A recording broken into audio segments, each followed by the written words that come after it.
Coming down to the final stretch in the English Premier League with only 9 matches left in the season. While the title race looks locked up, there's plenty of intrigue left to close out the Barclays Premier League. I'm joined at the desk by our experts Tyler Chavez and Jenny Berman to break down the upcoming action. So Tyler, I'll go to you first. Man City obviously running away with the Premier League. Champions League still up in the air. If they don't win the Champions League this year, is their season a success or not? You know, as impressive as their campaign in the Premier League has been already, I can't see this season being a true success without them taking the European crown. You can't see it as a success? Not because they're running away with the Premier League. Exactly, so they can put all their focus on the Champions League. I mean, why else bring in a manager like Pep Guardiola if you're not trying to win the Champions League? Well, this is the Pep Guardiola project. That's the thing. They signed him long term. They were third in the league last year with a team that honestly had a lot of the same attacking talent, and he's been able to transform that team now into a real powerhouse. This is stage 2 of that process. And we're seeing how strong this process has already come. They've already run away with the Premier League. They have depth and talent across the board. 5 goal scorers with double digits across all competitions. This team has a chance to compete for at least a spot in the finals. Of course they do. They have that chance, but I don't think it's a failure if they don't win the Champions League. They're still not the favorite over teams like Real Madrid, Barcelona,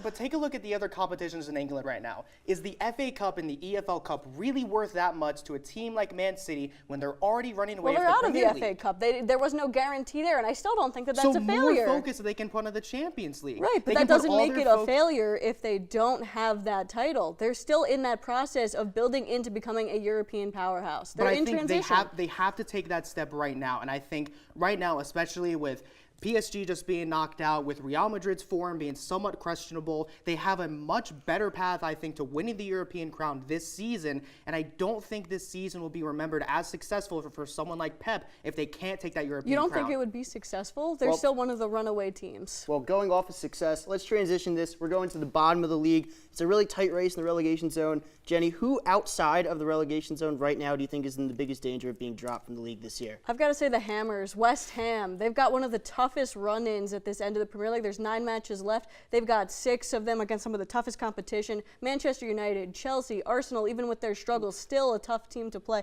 They've got Leicester, they've got Everton, they've got Burnley as well. But this West Ham team has done a pretty impressive job of turning around their form. The start of the season was absolutely horrible, which is why my pick has been a team that's done the opposite, a team that started off strong and has gone weak. Huddersfield Town. Remember, there was a brief period of time where Huddersfield was in the top 4 of the Premier League, and now they have a negative 25 goal differential. They've allowed 25 goals. But is that surprising? We know that they're not necessarily of that Premier League caliber, but at the end of the day, which would make more sense to see them in the bottom 3 right, at but the end they of the have an season. easier run-in. They're playing teams that they can be expected to beat, the types of teams that they were beating when they were doing well and can get back into that. For me, West Ham is playing teams that are just straight up outclassing them, and they're not winning those games they need to win. You mentioned West Ham's last few games of the season, but a lot of those games are going to be at home. A lot of headers. They don't see that stadium as home, though. It's a tough place to play in for them. But they still have a better record at home than they on the road. Take a look at Huddersfield for a second, who have to play 3 of their last 4 matches against Chelsea, Man City on the road, and Arsenal at home. Their home record isn't that impressive. They don't have any double-digit scores.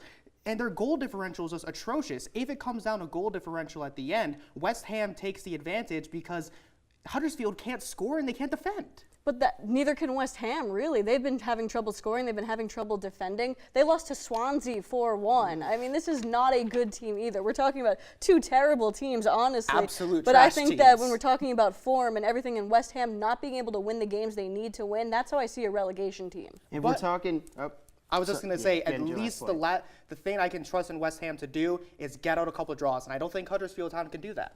All right, and now we're going to our last question, talking about winning games. The second place in the Premier League, Manchester United and Liverpool, really neck and neck for that. They play this Saturday. Who do you have winning that game and why? You know, this match is supposed to be so exciting, but because Jose Mourinho and Man United are involved, I'm going to say it ends up as a draw. Manchester United, phenomenal defense, playing great at home. Liverpool, great offense. It's the unstoppable force versus the immovable object, and I think we're going to end up seeing a tie. Can we call Manchester United an immovable object, letting up 2 goals to Crystal Palace? But we've they seen came back that against doesn't Palace. matter. They're not going to be able to come back against a better team. We know Crystal Palace is nowhere near the quality of Liverpool, and what we're unfortunately not. Right, and the thing is, to me, Liverpool can also put that game away. Mohamed Salah, I would never bet against him. He can score goals whenever. They've got Firmino as well. They've got some of the best attacking talent in the league, and even though their defense is suspect, we know that they can put away a game and they can take advantage. If Salah can't score, if Manchester United is somehow able to lock him down, if they who's lock gonna step him up down, for him? Firmino's going to step up for him. I don't think to the same extent. Salah's leading by to. over 10 goals. Manchester United can squeak through a week one.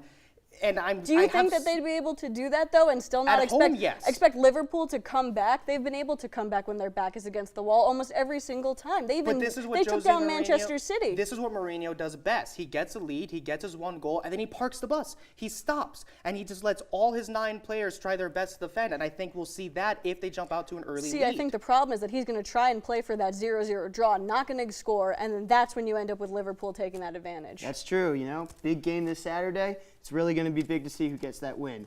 But don't go anywhere. Next, we'll have our football experts come on to discuss free agency in the NFL. Stay tuned.